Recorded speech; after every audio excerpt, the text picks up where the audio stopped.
Assalamualaikum warahmatullahi wabarakatuh.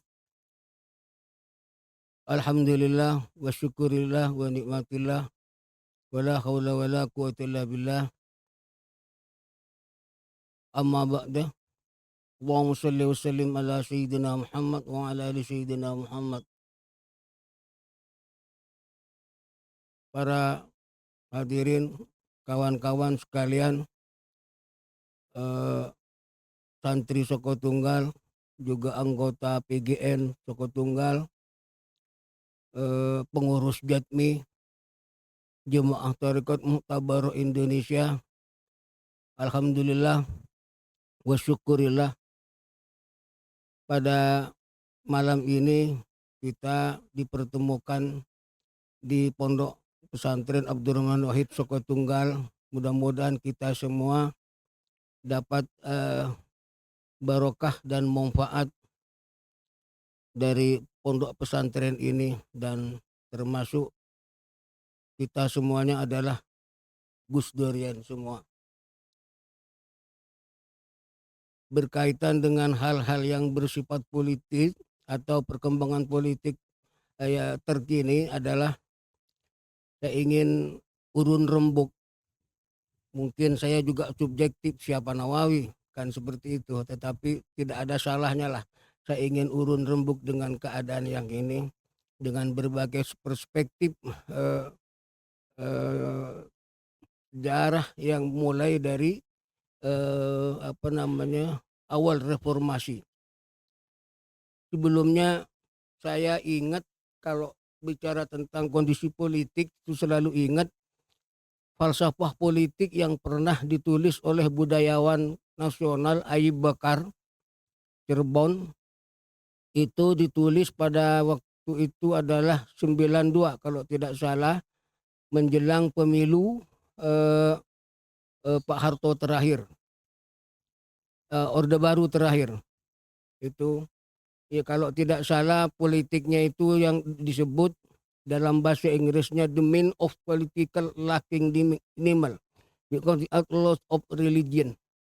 Ya, artinya bahwa orang yang menjadi politisi itu akan seperti binatang buas. Artinya tingkah lakunya itu nanti akan seperti binatang buas. Kenapa? Karena mereka akan kehilangan akal sehatnya, nilai-nilai agamanya, akhlaknya, dan lain sebagainya. Yang nampak adalah dalam soal politik sudah pasti adalah kepentingan. Itu yang pernah falsafah itu yang pernah ditulis oleh Ayub Bakar, budayawan nasional, menjelang pemilu terakhir Orde Baru. Saya kira kalau menurut saya mencari iktibar atau contoh dari filsafah itu yang selama ini tidak sulit. Bagaimana perjalanan politik setelah pasca reformasi itu sendiri. Kita semuanya pada dasarnya anak bangsa bersyukur pada waktu itu pada lahirnya reformasi, karena 32 tahun kita dipimpin oleh seorang katanya diktator dan lain sebagainya. Maka lahirlah reformasi, orde reformasi. Ternyata mungkin saya ucapkan innalillahi wa inna ilaihi rajiun, bahwa reformasi itu adalah bagus dan perkembangan demokrasi kita adalah sangat meningkat, tetapi meningkatnya itu adalah plus kebablasan. Kenapa seperti itu? Diawali mulai dari era Gus Dur itu sebenarnya, sadar atau tidak, laporan Kompas itu 2001 itu adalah lembaran itu judulnya kegamangan itu para politisi ulama pada waktu itu adalah memang serba ini. Yang pasti bahwa di era Gus Dur itu sendiri terjadi adalah politik belah bambu yang satu diinjak, yang satu diangkat itu adalah pada waktu zaman Gus Dur itu.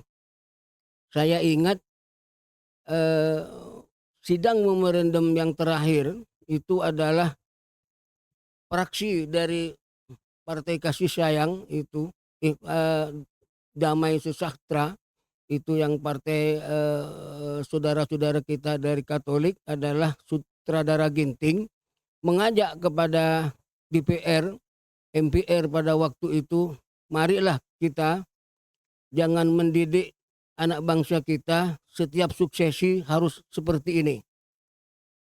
Kita malu kepada sejarah kita itu nanti dicatat oleh sejarah kalau seperti ini kejadiannya, gitu kan.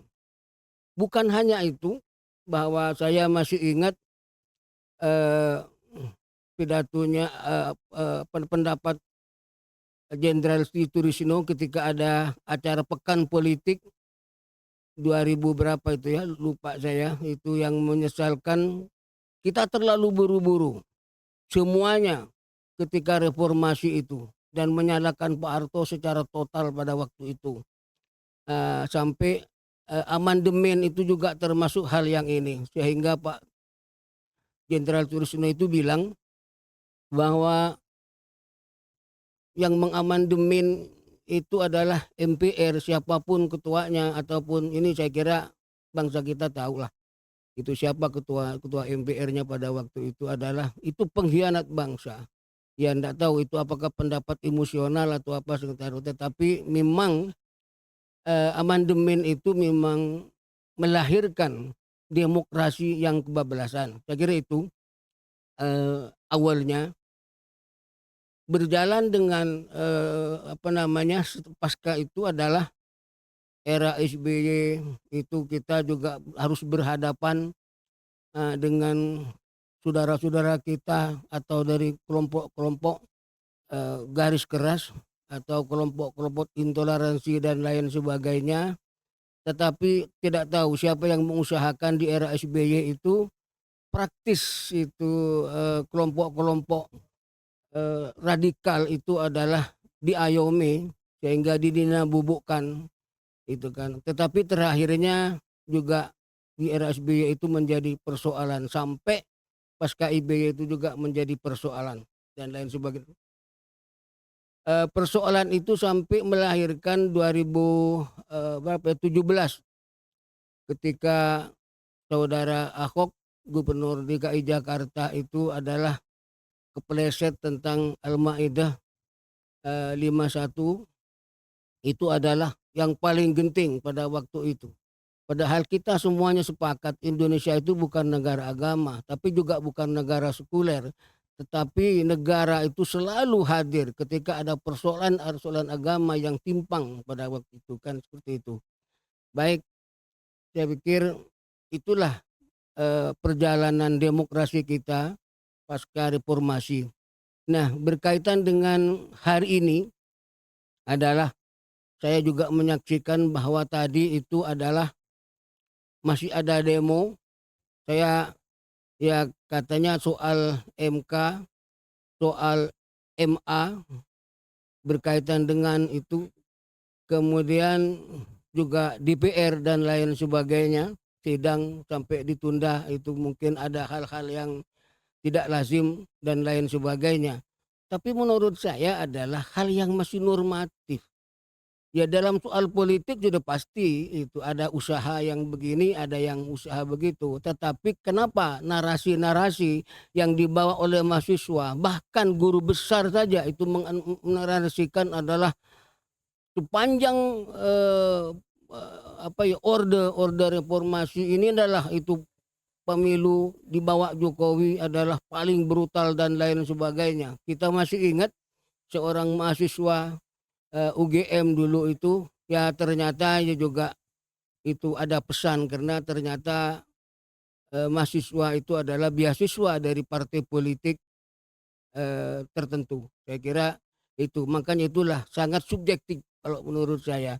Nah berkaitan dengan saya ini, sekarang ini adalah reformasi kita atau demokrasi kita yang kebablasan inilah semuanya ditambah juga persoalan mitos itu yang kita semuanya sangat gampang mencaci orang, sangat gampang bikin konten untuk menentukan seseorang, itulah bagian dari krusial atau bagian atau menjadi bumbu, apa namanya ya, carut marutnya politik kita itu sendiri.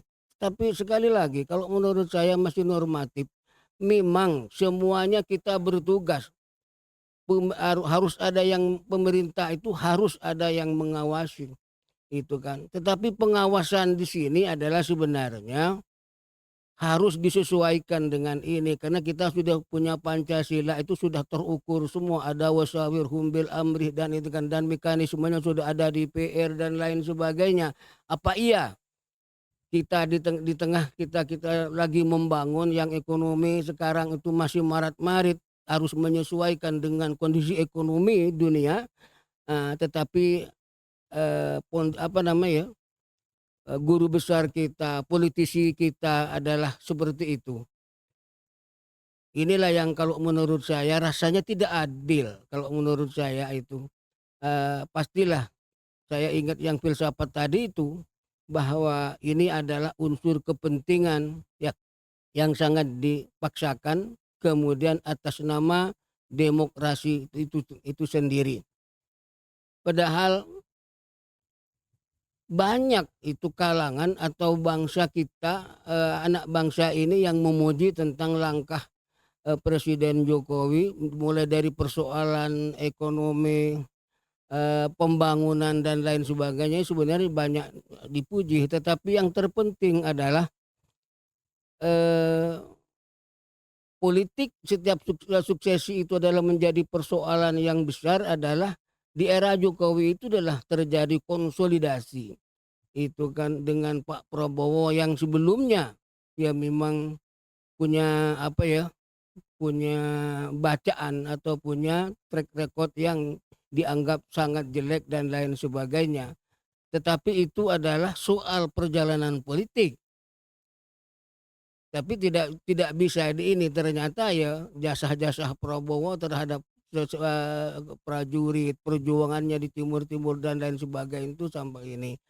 Maksud saya adalah, saya bukan siapa-siapa, tetapi bagaimana kita semua mahasiswa, guru besar apalagi, itu mari kita didik itu kan bangsa ini dengan sewajarnya. Ini tidak ada hal yang penting banget menurut saya ditimbang kondisi, bangsa di tetangga kita, di Bangladesh, di Libya, di Irak, di Suriah, apalagi di Palestina. Itu saya kira memang harus dijadikan sebuah iktibar atau, perbandingan yang sifatnya equal to equal. Itu jangan dibandingkan dengan, nafsu politiknya. Itu nanti tidak akan ada yang benar, karena seperti yang tadi saya sampaikan dari awal bahwa dalam hal politik itu semuanya itu adalah, tingkat kepentingannya itulah yang di atas rata-rata. Maka syahwat politik, syahwat nafsu untuk berkuasa itu adalah kadang-kadang ya memang ini, gitu kan. Ya saya kira kalau menurut saya, koreksi itu harus, apalagi mahasiswa. Kita harus berterima kasih pada mahasiswa karena sudah sumbangsinya mulai dari Orde Lama, Orde Baru dan lain sebagainya, mahasiswa sudah cukup bagus. Tetapi kondisi pada saat ini barangkali memang beda, itu kan kondisinya. Sangat beda, zamannya beda, kepemerintahannya sudah, ini. Kemudian, sistem demokrasi yang ada di Indonesia juga sudah bagus, itu kan. Tetapi apapun kebagusan, sebagus apapun sistem itu adalah ketika, behind the man itu adalah di belakangnya itu orang-orang yang moralitasnya adalah di bawah standar, maka tidak akan, sebaik, sistem itu yang dibangun itu, gitu kan. Nah ini yang barangkali kalau menurut saya harus disadari. Bukan saya anti mahasiswa atau anti guru besar yang ikut prihatin terhadap ke kondisi bangsa, bukan itu kalau menurut saya. Tetapi apa iya guru bangsa ya guru besar itu di universitas tertentu itu adalah sampai sebegitu amat menilai kondisi politik itu adalah sampai sedemikian rupa. Itu yang kalau menurut saya harus itu sebenarnya tidak apa ya, hanya karena sistem demokrasi kita sudah kebablasan saja. Waktu era Pak Harto itu 13 tahun, 32 tahun itu praktis itu, guru besar itu tidak ada yang pernah batuk di depan Pak Harto itu kan. Saya hanya masih ingat kalau yang berani itu kalau menurut saya ada Sri Bintang Pamungkas dan Yeni Rosa Damayanti. Karena beliau itu memang, yang lain itu kan kemarin itu mahasiswa turun sampai ke menurunkan Pak Harto sampai ke DPR itu kan memang ada kekuatan-kekuatan asing yang sudah mulai jenuh terhadap Pak Harto, artinya tidak selama itu. Nah sekarang itu sebenarnya harus disyukurin saja, gitu kan. Ya kalau ada yang bengkok ya mari kita ini, karena kita sudah lengkap. Ada DPR yang mengurusi legislatif, ada MK gitu kan, ada MA dan lain sebagainya. Nah itu jangan sampai itu kan dipelesetin yang seperti sekarang seolah-olah politik sekarang di era sekarang di rejim sekarang ini adalah rejim yang paling brutal. Ini yang mungkin bahasa itu yang kalau menurut saya sangat tidak elok dan sangat tidak elok. Kenapa? Ya saya kira pemerintah sudah berusaha membangun infrastruktur dengan baik itu kan. Saya kebetulan pernah ceramah dengan orang Medan dan dia adalah pengacara juga cukup terkenal, bahwa dia bilang, "Agus," kepada saya, "Gus, itu kan saya berterima kasih kepada Pak Jokowi." "Kenapa, Bung?" Saya bilang begitu. Ya mulai dari kata sampean itu mulai dari Nabi Adam sampai ke Jokowi itu biasa-biasa aja. Tapi kalau bagi saya adalah mulai dari Nabi Adam sampai ke Jokowi itu di Batak itu adalah di Medan itu adalah punya pelabuhan sampai 4. Dulu hanya Belawan, pelabuhan Belawan. Itu artinya apa?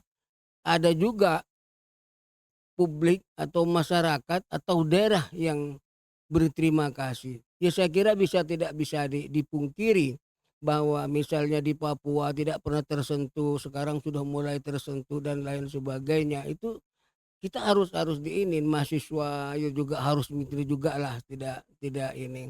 Dan bukan waktunya lagi sekarang itu kan mengikuti nafsunya partai-partai politik yang memang masih perlu dibenahi. Itulah celaka kita kalau misalnya sampai ke begitu. Itu suara-suara saya adalah suara orang pinggiran kalau menurut saya. Tetapi yang melihat tadi itu kalau menurut saya sudah lebih, sudah keterlaluan kalau menurut saya. Itulah yang ingin saya sampaikan, bahwa mari kita ini, bahwa demokrasi kita sudah bagus, tapi mari kita jaga semuanya. Apalagi sekarang ini adalah bulan kemerdekaan. Bulan kemerdekaan ini adalah bagaimana kita semua mengisi kemerdekaan itu dengan baik sesuai dengan porsinya masing-masing. Bahwa pemerintah sudah banyak kekurangannya, iya.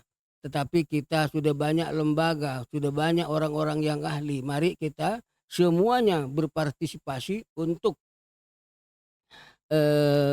membangun republik ini sesuai dengan tujuan kemerdekaan itu, yaitu mencapai adil dan makmur yang sampai saat ini mungkin masih belum tercapai. Tetapi ingat bahwa siapapun rejimnya adalah yang dibangun itu adalah dari Sabang sampai Maroke, kemudian 260 juta penduduk, kemudian ribuan pulau, ratusan bahasa dan lain sebagainya. Itu menurut saya tidak mudah. Nah, seperti itulah. Saya kira itu kalau yang berkaitan dengan politik yang sekarang. Mari kita semuanya menahan diri Itu apa yang terjadi pada saat ini adalah masih kalau menurut saya ya, itu adalah masih normatif. Ya kalau misalnya ada kesalahan itu ketimpangan dari ini, apa ya, dari pemerintah ya mari kita sama-sama memperbaiki itu kan. Karena saya juga sadar, afdhalul jihad inta sultani jair itu adalah, eee, sebaik-baiknya jihad atau perjuangan adalah meluruskan ke rejim itu yang bengkok. Tetapi kebengkokan yang terjadi pada rejim sekarang itu kalau menurut saya sekali lagi adalah masih normatif. Saya kira itu yang perlu, sampaikan. Kiai, Ya, mohon untuk waktu dan keterangan dan penjelasannya. Ada hal yang masih mengganjal di pikiran saya mhm, tentang saat ini elit-elit kita memang dalam kondisi yang mungkin ya lagi berselancar di atas sana begitu. mhm, Tapi di arus bawah, di grassroots itu ada problem yang sampai sekarang itu menurut saya belum tersentuh oleh kalangan atas, yaitu masalah tentang kasus Mbak Alawi. Nah, itu yang menurut saya sampai detik ini itu belum dapat sentuhan-sentuhan dari orang yang mungkin ada, saya pikir ada orang yang atau institusi atau apapun itulah yang di tingkat elit itu harus ikut nimbrung dan menyelesaikan masalah ini. Dan sampai detik ini saya kira masih belum ada solusi. Bagaimana Pak Yai? ya, ya saya, sependapat dengan saya bahwa kasus, Mbak Alawi itu sebenarnya saya sudah jenuh untuk membahas itu. Tetapi apapun kasus Mbak Alawi ini harus dituntaskan. Yang saya sangat, menyayangkan kepada saudara-saudara kita imigran ini adalah terutama Robitoh Alawiyah itu bukan mendidik itu kan, tetapi malah melawan, di luar, batas kewajaran. Baik dari segi bahasa maupun narasi-narasi yang memang, sangat mistis atau khurafat dan lain sebagainya itu malah dijawab dengan itu. Padahal itu sebenarnya cukup sederhana. Ya ketika Kiai Imad itu adalah sebuah tesis kata Pak Said ya jawab juga dengan tesis ya kita ngumpul aja itu kan. Bangsa Indonesia ini adalah bangsa yang sangat toleran. Itu. Dong orang Jawa itu adalah sebuah filsafat kalau katanya, eee, kakinya diinjek di sebuah ini kata, "Maaf Mas itu kaki saya keinjek itu sampai segitu." Itu adalah bahwa orang Jawa itu, orang Indonesia itu sangat toleran. Kenapa harus terjadi seperti itu? Bahkan sangat menyayangkan pada saat ini adalah pendukung atau muhibbin atau, habib-habib yang memang terusik oleh kepentingannya atau bahasa kasarnya adalah pendaringannya, itu sampai menyangkut hal-hal yang bersifat ideologis. Dan itu sangat tidak tertata. Dari segi akhlak itu masa iya harus berkata seperti itu? Seorang cucunya Nabi yang dibanggakan oleh Rasulullah, itu kan. Masa iya nggak paham? Rasul itu kecil, dari kecil sudah dapat titel Al-Amin. Kenapa? Tidak pernah bohong, tidak pernah berkata kasar. Nah, sekarang kok malah seperti itu? Nah, ini juga ini. Atau memang Mbak Alawi ini adalah memang ada agenda-agenda terselubung. Saya juga, sependapat dengan saudara yang pernah apa namanya, yang punya pikiran itu tadi itu, bahwa sependapat bahwa alhamdulillah ini ada statement-nya Pak Mahfud itu kalau menurut saya ini bisa digiring untuk penyelesaian Ba'alawi. Keputusan seperti apa yang ini, apa namanya, yang kita ini nanti. Kemudian ada DPR sudah mulai turun tangan itu kan ini. Kenapa? Karena sudah menyangkut jurisprudensinya sudah cukup istilah, Pak Mahfud itu ya manipulasi sejarah, manipulasi makam, kemudian punya narasi-narasi mendidik, anak bangsa ini dengan mistik dan lain sebagainya. Itu saya pikir, Bu Alawin ini. Dan juga ingat kepada saudara-saudara kita imigran dari Yaman itu, kepada para habib, bahwa kalian sebenarnya punya, sejarah yang kurang baik. Cuman ya memang bagi saya itu sudah ahistoris, saya nggak perlu membahas itu. Tetapi ketika itu adalah, apa namanya, ketika sekarang muncul persoalan-persoalan itu harus itu apa ya, diungkit atau dikasih tahu. Misalnya, yang paling kentara kalau bagi saya karena saya masih ya lahir sebelum tahun 60-an lah itu, tahun 60-an itu konon Presiden Soekarno mengutus Jenderal, Ahmad Yani untuk apa ya, apa ya, mendeportasi itu para habib-habib ini sudah memang karena dari awal ini sudah bermasalah karena konon itu juga dalam fakta sejarahnya itu kan memang dibawa oleh Belanda, dimanfaatkan oleh Belanda. Tetapi lagi-lagi ulama kita, bangsa kita itu adalah sangat toleransi. Maka ketika Ahmad Yani itu pergi ke mengunjungi ke Buntet, ke pesantren Buntet adalah matur untuk bagaimana ini menertibkan para habib ini, sudah banyak tingkah lakunya yang nggak baik, taruhlah seperti itu. Maka kata Ki Buntet, "Udahlah kita mikir ini kemanusiaan tidak enak." Itulah itu kan. Tapi sekarang kok malah, kalau bahasa awamnya itu dikasih hati kok bisa minta amplak gitu loh. Itu yang tidak baik. Maka mau tidak mau, itu kalau menurut saya ya harus, ada penyelesaian tersendiri. Apakah itu deportasi semuanya atau bagaimana, yang jelas ya saya berterima kasih kepada, Pak Mahfud, ya kepada DPR yang kemarin juga turun tangan itu, karena apapun ini adalah persoalan ini. Dan kadang-kadang juga terus terang saja perlawanan-perlawanan, Ba'alawi ini adalah